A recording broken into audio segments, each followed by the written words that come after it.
Shalom saudaraku yang dikasihi Tuhan Yesus Kristus. Selamat pagi, salam sejahtera untuk kita semuanya. Selamat datang kembali di Renungan Rohani pagi hari ini. Semoga saudara yang terkasih dalam keadaan sehat selalu, kiranya damai dan sukacita Roh Kudus melimpah di dalam hati dan pikiran saudara saat ini. Sebelum kita mulai renungan pagi ini, marilah kita bersama-sama berdoa. Tuhan Yesus, terima kasih sudah membangunkanku pagi hari ini. Terima kasih atas penyertaan dan perlindungan Tuhan. Semua karena karunia Tuhan aku dapat bangun dengan pagi hari ini. Aku menyerahkan seluruh aktivitasku hari ini ke dalam kuasa tangan Tuhan. Jauhkanku dari yang jahat, ya Tuhan. Tuhan Yesus, tolong lindungi dan berkati aktivitasku hari ini. Tolong berkati juga keluarga dan teman-temanku, Bapa Surgawi, oleh karya Roh Kudus. Tolonglah aku untuk menjauhi segala sesuatu yang melukai hati-Mu. Ampunilah segala dosa kami, ya Tuhan. Dalam nama Tuhan Yesus, aku sudah berdoa. Amin. Sahabat saudara rohani, pembacaan ayat emas Alkitab renungan kita hari ini terambil dari kitab 2 Korintus 12 ayat 2 sampai dengan ayat 10. Aku tahu tentang seorang Kristen, 14 tahun yang lampau, entah di dalam tubuh. Aku tidak tahu, entah di luar tubuh, aku tidak tahu. Allah yang mengetahuinya orang itu tiba-tiba diangkat ke tingkat yang ketiga dari sorga. Aku juga tahu tentang orang itu, entah di dalam tubuh entah di luar tubuh. Aku tidak tahu. Allah yang mengetahuinya ia tiba-tiba diangkat ke Firdaus, dan ia mendengar kata-kata yang tak terkatakan, yang tidak boleh diucapkan manusia. Atas orang itu aku hendak bermegah, tetapi atas diriku sendiri aku tidak akan bermegah, selain atas kelemahan-kelemahanku. Sebab sekiranya aku hendak bermegah juga, aku bukan orang bodoh lagi, karena aku mengatakan kebenaran, tetapi aku menahan diriku, supaya jangan ada orang yang menghitungkan kepadaku lebih daripada yang mereka lihat padaku atau yang mereka dengar daripadaku. Dan supaya aku jangan meninggikan diri karena penyataan-penyataan yang luar biasa itu, maka aku diberi suatu duri di dalam dagingku, yaitu seorang utusan iblis untuk menggocok aku, supaya aku jangan meninggikan diri. Tentang hal itu aku sudah 3 kali berseru kepada Tuhan, supaya utusan iblis itu mundur daripadaku. Tetapi jawab Tuhan kepadaku, cukuplah kasih karuniaku bagimu, sebab justru dalam kelemahanlah kuasaku menjadi sempurna. Sebab itu terlebih suka aku bermegah atas kelemahanku, supaya kuasa Kristus turun menaungi aku. Karena itu aku senang dan rela di dalam kelemahan, di dalam siksaan, di dalam kesukaran, di dalam penganiayaan dan kesesakan oleh karena Kristus. Sebab jika aku lemah, maka aku kuat.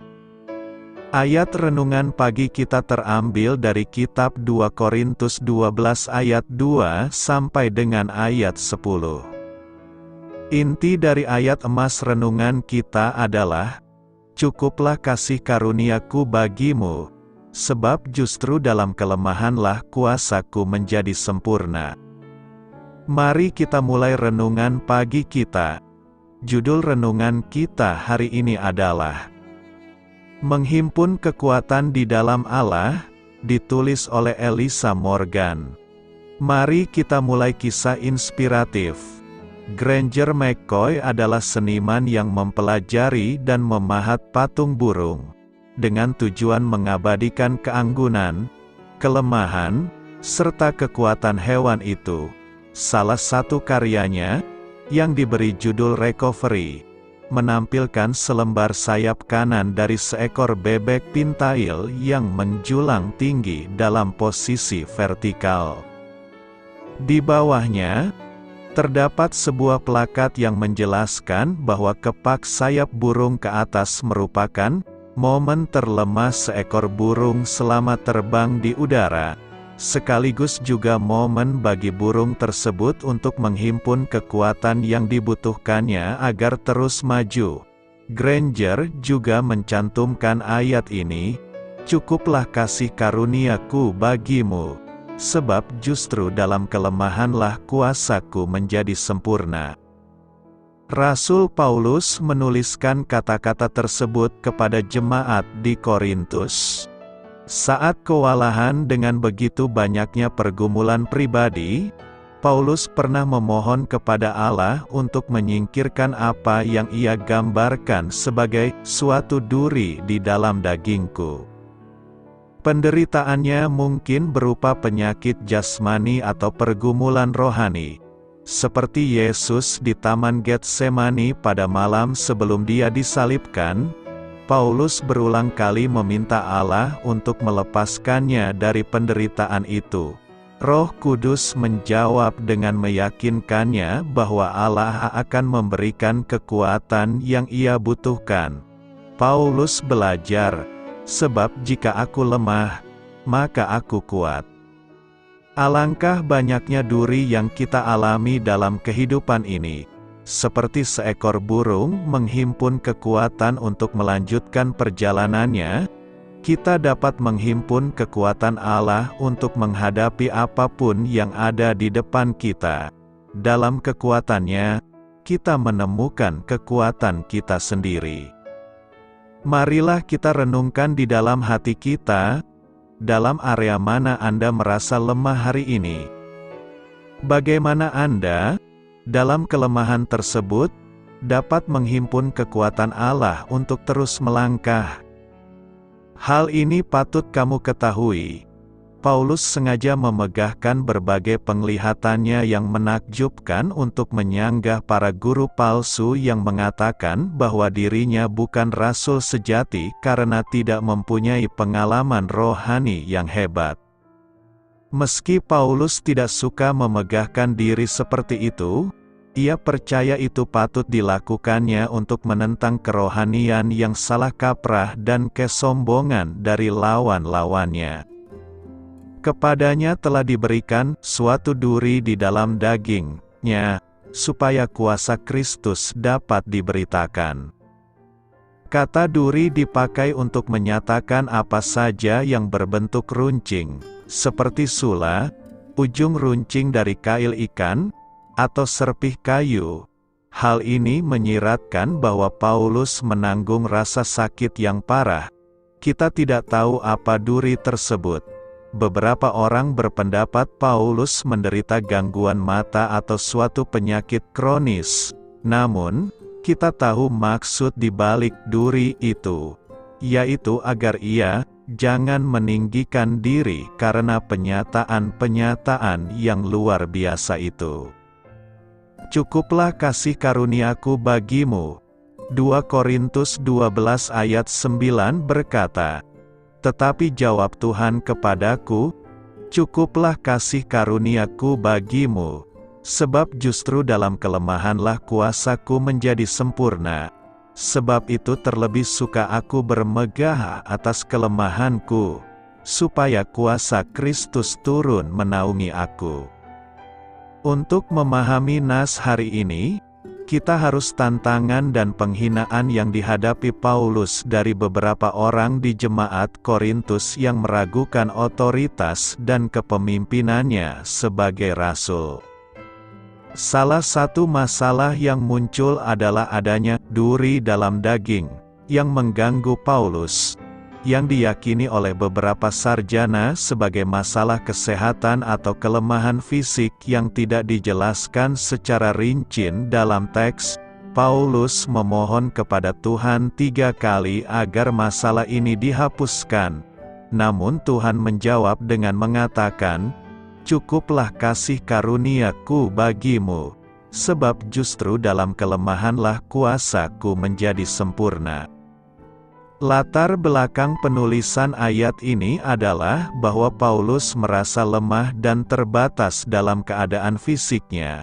Tetapi Tuhan memberikan kekuatan dan kasih karunia-Nya kepada Paulus dalam menghadapi tantangan dan cobaan tersebut. Paulus menyadari bahwa ketika ia merasa lemah, kuasa Tuhan menjadi nyata dan bekerja dalam hidupnya.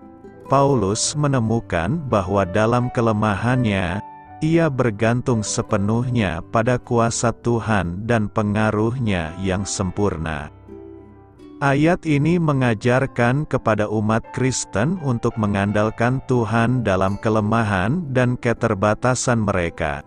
Kasih karunia Tuhan berlimpah dalam memberikan kekuatan dan pertolongan di tengah kesulitan.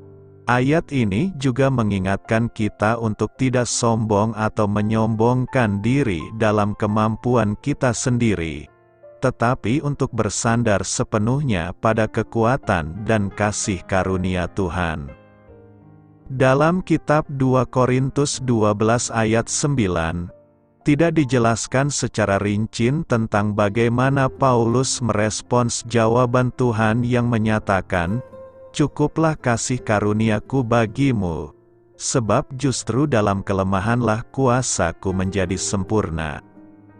Namun, berdasarkan konteks surat dan tulisan-tulisan Paulus lainnya, kita dapat menafsirkan bagaimana mungkin Paulus merespons pernyataan ini. Paulus adalah seorang pelayan Tuhan yang memiliki pemahaman yang mendalam tentang kekuatan Allah yang bekerja melalui kelemahan manusia. Dalam surat-suratnya, Paulus seringkali menekankan pentingnya iman, harapan, dan ketergantungan pada Allah. Dia juga berbagi pengalamannya tentang bagaimana ia menghadapi tantangan, penolakan, dan kesulitan dalam pelayanannya. Berdasarkan pemahaman ini, kita dapat mengasumsikan bahwa Paulus menerima jawaban Tuhan ini dengan penuh kesadaran akan pentingnya ketergantungan dan kepercayaan penuh pada kasih karunia dan kuasa Tuhan. Dia menerima bahwa dalam kelemahan dan keterbatasannya, kuasa Tuhan akan menjadi nyata dan bekerja secara sempurna. Paulus, sebagai seorang rasul yang mengalami berbagai cobaan dan penderitaan dalam pelayanannya, mungkin menyadari bahwa kelemahan dan keterbatasannya adalah kesempatan bagi kuasa Tuhan untuk bekerja secara ajaib. Dia mungkin merespons dengan rendah hati, menerima karunia Tuhan dengan penuh syukur, dan memutuskan untuk mengandalkan kuasa Tuhan dalam setiap situasi yang dihadapinya. Dalam konteks surat ini, penulisan ayat ini juga menunjukkan bahwa Paulus ingin mengajarkan jemaat Korintus untuk mengandalkan Tuhan dan tidak bergantung pada kekuatan dan kelebihan duniawi. Dia ingin memperkuat iman mereka dan mengarahkan mereka untuk bergantung sepenuhnya pada Allah, yang kuasanya beroperasi melalui kelemahan manusia. Namun, penting untuk dicatat bahwa informasi spesifik tentang reaksi Paulus tidak diberikan dalam teks. Oleh karena itu, bagaimana tepatnya Paulus merespons jawaban Tuhan tersebut mungkin merupakan spekulasi. Ada beberapa hal yang perlu direnungkan dari pernyataan, "Cukuplah kasih karuniaku bagimu, sebab justru dalam kelemahanlah kuasaku menjadi sempurna." Yakin.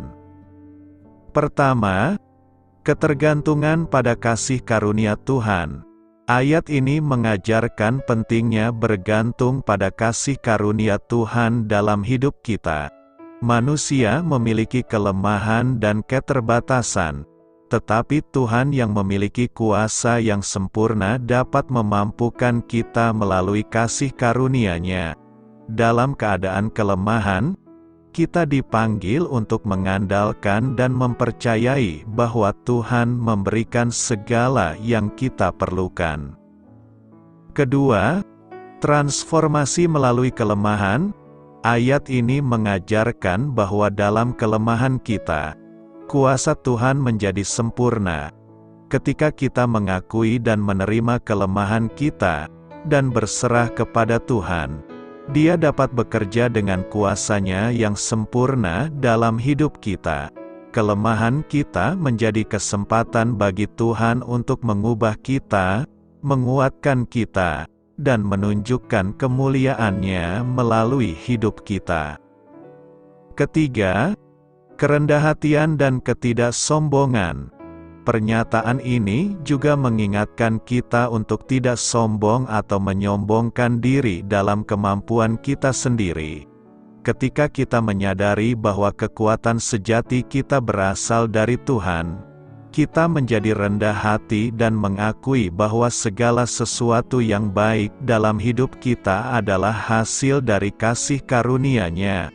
Hal ini mengajarkan kita untuk hidup dalam rendah hati dan bersyukur kepada Tuhan, serta mengakui keterbatasan dan kelemahan kita sendiri. Keempat, pengharapan dalam kesulitan. Ayat ini juga memberikan pengharapan dalam menghadapi kesulitan dan cobaan.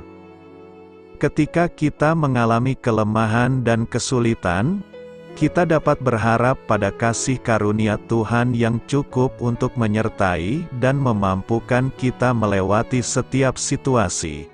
Tuhan tidak menjanjikan bahwa hidup akan bebas dari kesulitan, tetapi Dia menjanjikan bahwa kasih karunia-Nya akan mencukupi kita dalam setiap keadaan.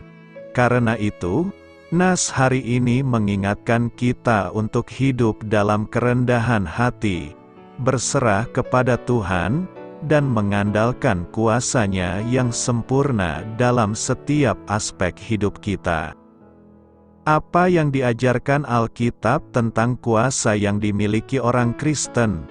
Kuasa dapat diartikan sebagai kemampuan melakukan sesuatu berdasarkan kekuatan, keahlian, sumber daya, atau otoritas. Alkitab mengajar bahwa kuasa orang Kristen berasal dari Allah melalui Roh Kudus. Allah adalah sumber tertinggi kekuasaan. Segala kuasa datangnya dari Dia dan tergantung padanya. Ya Tuhan, punya mulah kebesaran dan kejayaan, kehormatan, kemasyhuran dan keagungan. Ya, segala-galanya yang ada di langit dan di bumi.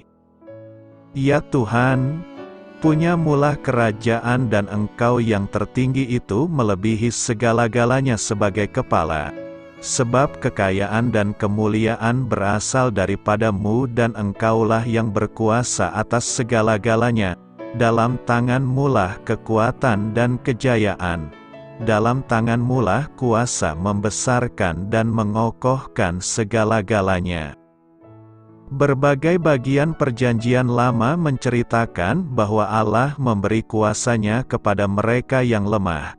Dia memberi kekuatan kepada yang lelah dan menambah semangat kepada yang tiada berdaya. Mazmur 68 ayat 35 mengajar bahwa Allah memberi kuasa kepada umat-Nya. Allah adalah dahsyat dari dalam tempat kudus-Nya, Allah Israel. Dia mengaruniakan kekuasaan dan kekuatan kepada umat-Nya. Terpujilah Allah. Seringkali kita membaca bahwa Allah memberi kuasa-Nya kepada para raja dan para nabi. Tetapi aku ini penuh dengan kekuatan, dengan Roh Tuhan, dengan keadilan dan keperkasaan, untuk memberitakan kepada Yakub pelanggarannya dan kepada Israel dosanya.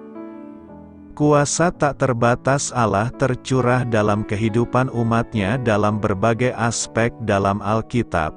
Alkitab mengajar bahwa Injil sendiri ialah kuasa Allah bagi keselamatan.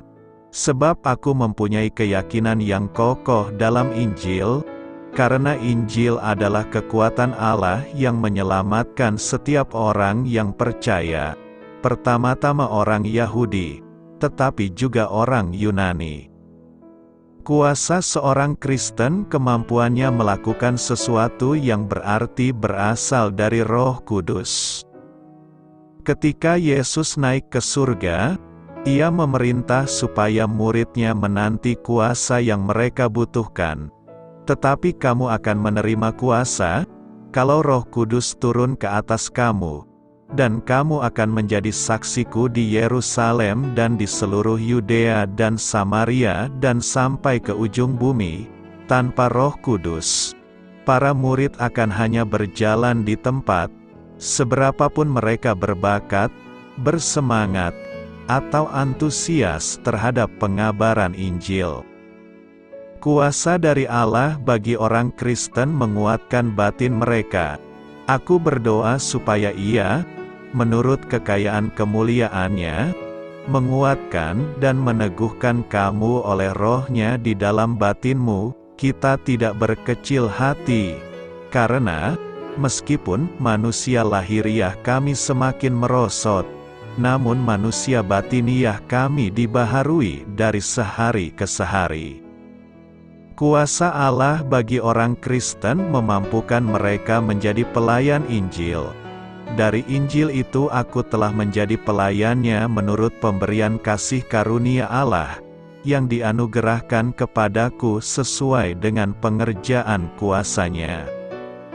Kuasa orang Kristen bukan milik dirinya secara pribadi. Setelah Allah menggunakan Petrus sebagai sarana menyembuhkan pengemis yang lumpuh, Rasul itu menjelaskan kepada saksinya bahwa orang itu tidak disembuhkan oleh kuasa Petrus sendiri, melainkan melalui iman di dalam nama Yesus Kristus. Hai orang Israel, mengapa kamu heran tentang kejadian itu dan mengapa kamu menatap kami seolah-olah kami membuat orang ini berjalan karena kuasa atau kesalehan kami sendiri? Allah Abraham, Ishak dan Yakub, Allah nenek moyang kita telah memuliakan hamba-Nya, yaitu Yesus, dan karena kepercayaan dalam nama Yesus, maka nama itu telah menguatkan orang yang kamu lihat dan kamu kenal ini, dan kepercayaan itu telah memberi kesembuhan kepada orang ini di depan kamu semua. Kuasa orang Kristen dari Allah memampukannya menahan penderitaan dan penganiayaan, sebab Allah memberikan kepada kita bukan roh ketakutan, melainkan roh yang membangkitkan kekuatan, kasih dan ketertiban. Jadi janganlah malu bersaksi tentang Tuhan kita dan janganlah malu karena aku, seorang hukuman karena Dia, melainkan ikutlah menderita bagi Injil-Nya oleh kekuatan Allah. Kuasa orang Kristen disempurnakan dalam kelemahan. Tetapi jawab Tuhan kepadaku, cukuplah kasih karuniaku bagimu. Sebab justru dalam kelemahanlah kuasaku menjadi sempurna. Sebab itu terlebih suka aku bermegah atas kelemahanku, supaya kuasa Kristus turun menaungi aku. Seorang Kristen mendapatkan kekuatan melalui doa. Karena itu hendaklah kamu saling mengaku dosamu dan saling mendoakan, supaya kamu sembuh. Doa orang yang benar, bila dengan yakin didoakan, sangat besar kuasanya. Allah menguatkan orang Kristen untuk melayani, untuk berbicara dalam nama-Nya dengan keyakinan akan kehadiran-Nya yang selalu menyertai. Yesus mendekati mereka dan berkata, "Kepadaku telah diberikan segala kuasa di sorga dan di bumi. Karena itu pergilah, Jadikanlah semua bangsa muridku dan baptislah mereka dalam nama Bapa dan Anak dan Roh Kudus, dan ajarlah mereka melakukan segala sesuatu yang telah kuperintahkan kepadamu. Dan ketahuilah, aku menyertai kamu senantiasa sampai kepada akhir zaman. Efesus 3 ayat 20 mengajar bahwa kuasa Allah melampaui pengertian kita. Kuasa ilahi sedang bekerja di dalam orang Kristen supaya kita dapat melakukan jauh lebih banyak daripada yang kita minta atau yang kita bayangkan. Efesus 1 ayat 19-20 mengajar bahwa kuasanya bagi kita yang percaya tiada bandingnya. Selebihnya, kuasa yang Allah berikan pada orang percaya tidak lain dari kuasa yang membangkitkan Yesus Kristus dari kematian dan menempatkannya di kedudukan surgawi. Orang percaya mempunyai banyak alasan untuk bersukacita. Alkitab mengajar bahwa kuasa Kristus telah melengkapi kita guna hidup secara kudus dalam dunia berdosa ini. Karena kuasa ilahinya telah menganugerahkan kepada kita segala sesuatu yang berguna untuk hidup yang saleh oleh pengenalan kita akan Dia, yang telah memanggil kita oleh kuasa-Nya yang mulia dan ajaib. Bermegah atas kelemahanku, 2 Korintus 11 ayat 30 berkata, "Jika aku harus bermegah, maka aku akan bermegah atas kelemahanku." Bermegah atas kelemahan bukan berarti meninggikan kelemahan itu dan memuliakannya. Itu hanya berarti bahwa Paulus, meskipun memiliki kelemahan dalam dirinya, tidak lalu menjadi pribadi yang menuruti kelemahannya itu. Juga, ia tidak harus malu karena kelemahannya itu. Sebaliknya ia menjadikannya sebagai suatu sarana bagi pertumbuhan serta pembangunan rohaninya di hadapan Tuhan. Paulus melihat bahwa oleh karena adanya kelemahan-kelemahannya itulah, ia malah dimampukan naik lebih tinggi dalam tingkatan rohani yang selanjutnya. Mengapa Paulus memilih bermegah dalam kelemahan-kelemahannya?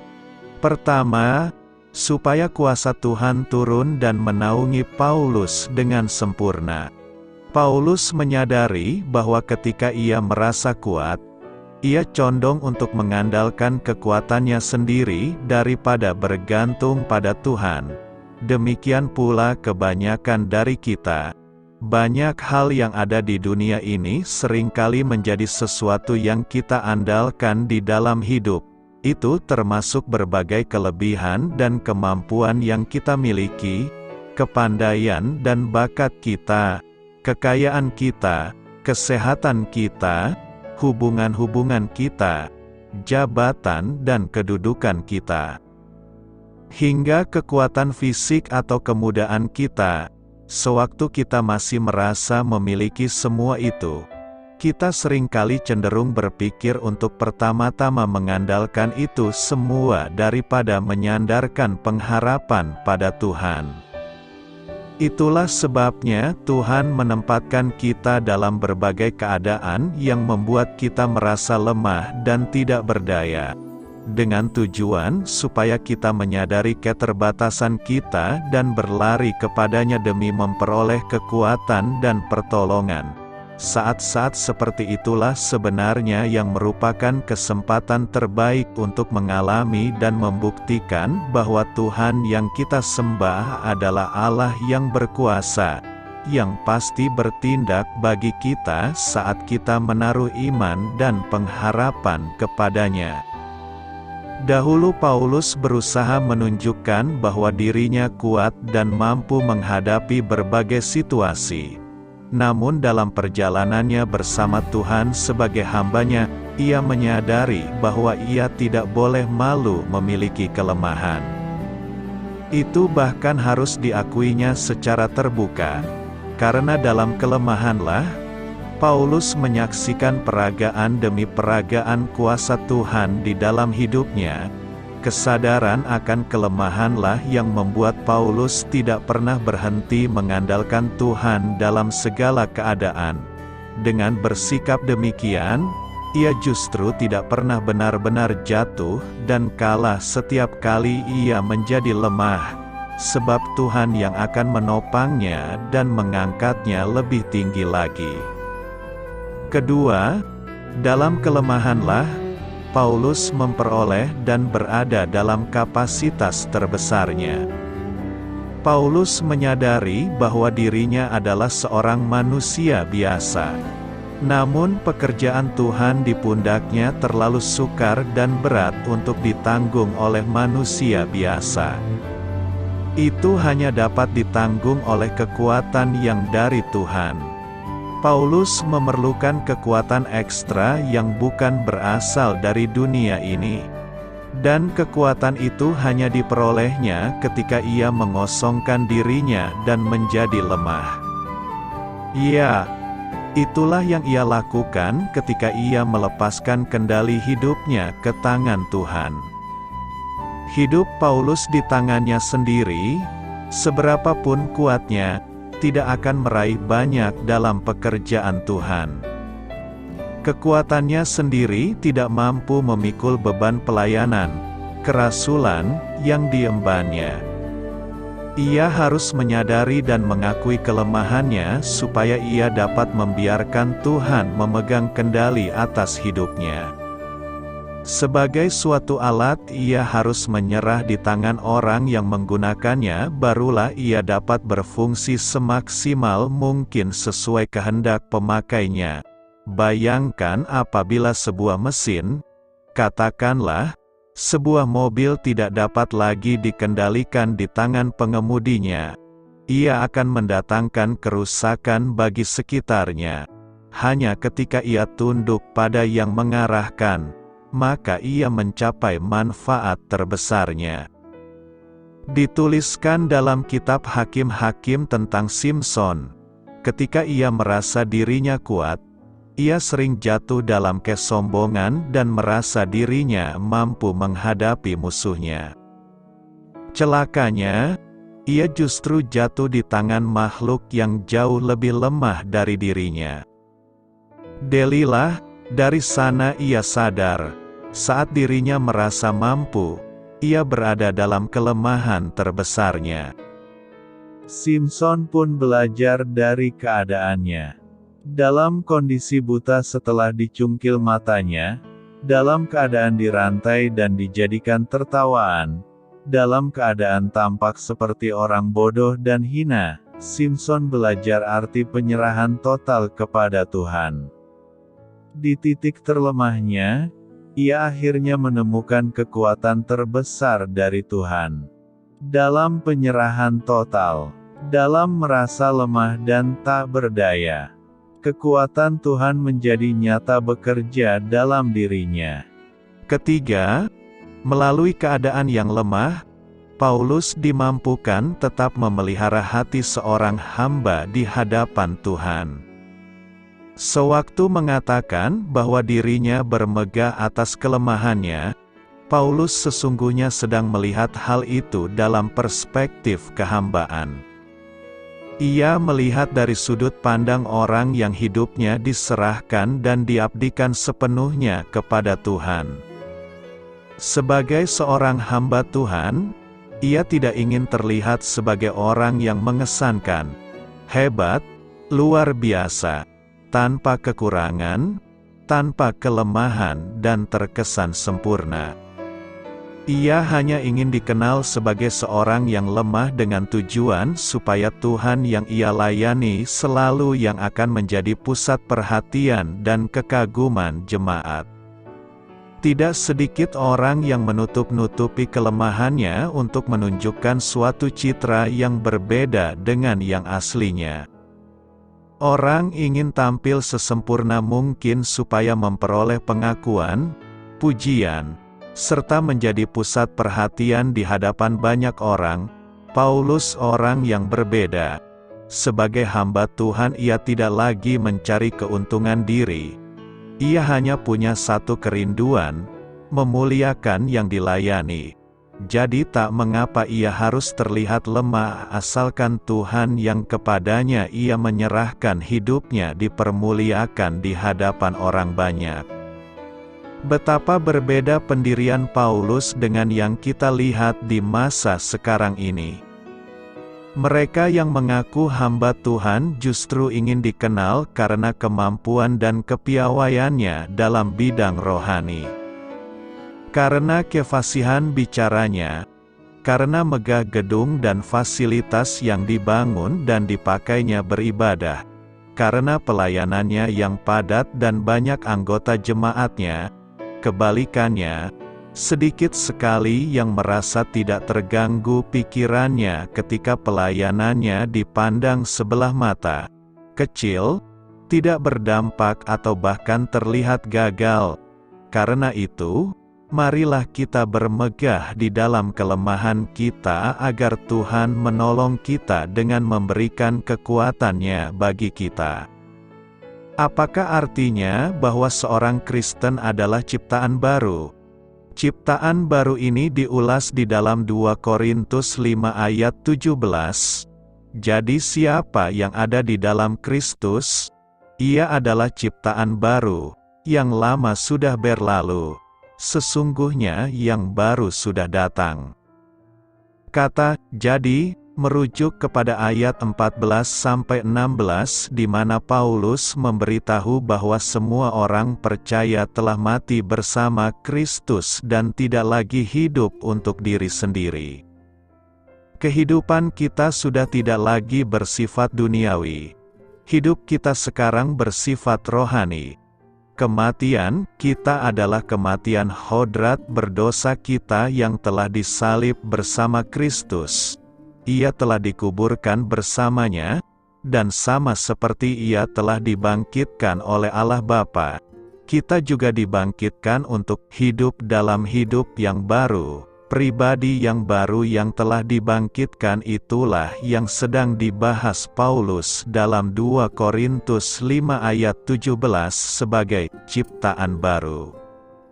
Demi memahami ciptaan baru ini, kita harus memahami faktanya pertama, yakni bahwa ialah ciptaan, sesuatu yang diciptakan oleh Allah. Yohanes 1 ayat 13 memberitahu bahwa kelahiran baru ini telah terjadi menurut kehendak Allah. Kita tidak diwariskan hodrat yang baru, dan kita juga tidak menciptakan diri kita yang baru, dan Allah tidak sekedar membersihkan hodrat kita yang lama, Ia menciptakan sesuatu yang sepenuhnya baru dan unik. Ciptaan baru ini benar-benar baru, dihadirkan dari nol, sama seperti segenap alam semesta telah diciptakan oleh Allah secara ex nihilo, dari kekosongan. Hanya Sang Pencipta dapat melakukan hal itu. Kedua, yang lama sudah berlalu.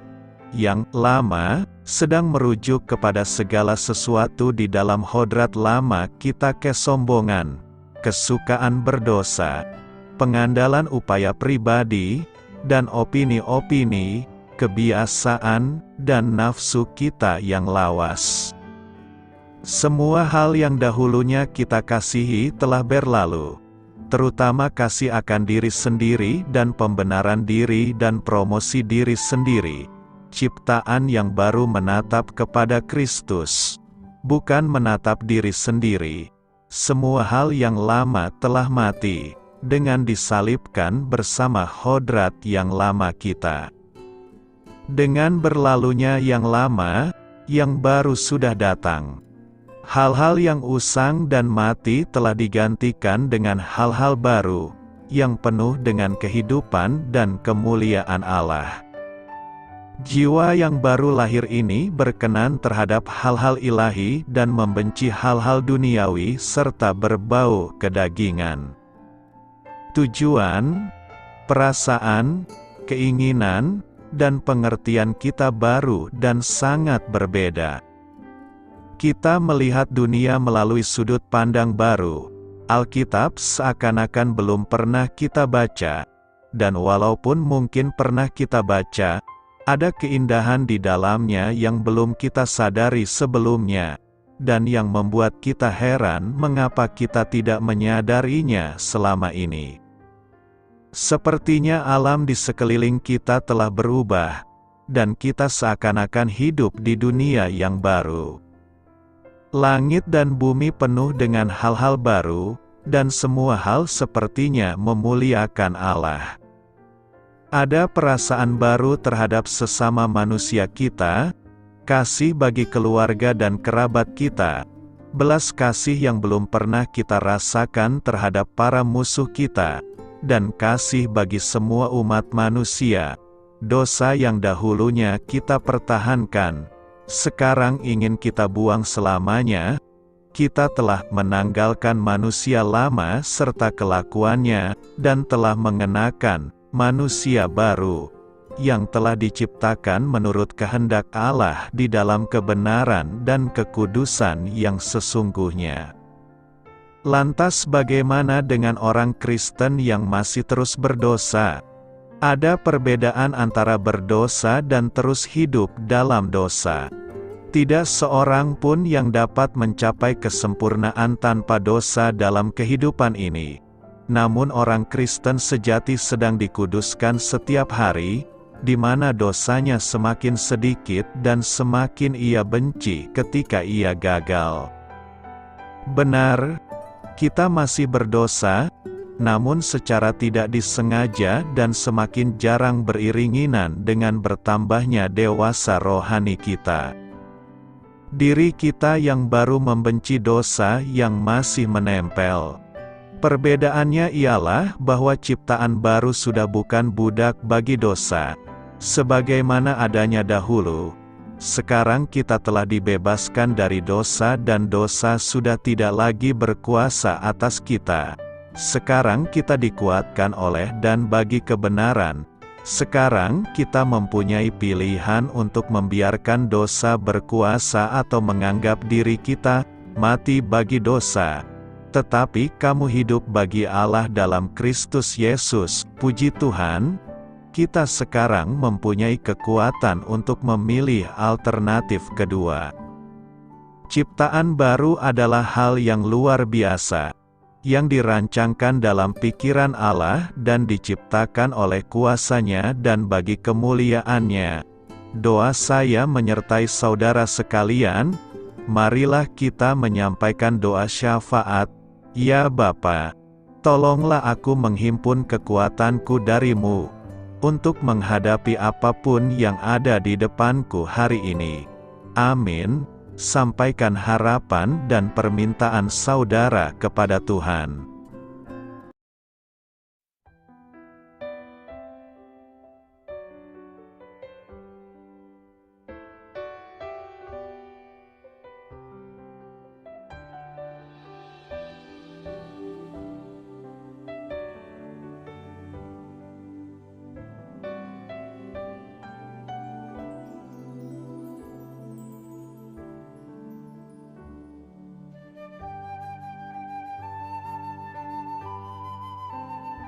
Marilah kita renungkan sahabat saudara rohani. Demikianlah renungan firman Tuhan pagi hari ini. Semoga menjadi berkat dalam hidup kita. Dan sebelum kita memulai segala aktivitas kita pagi hari ini, marilah kita berdoa.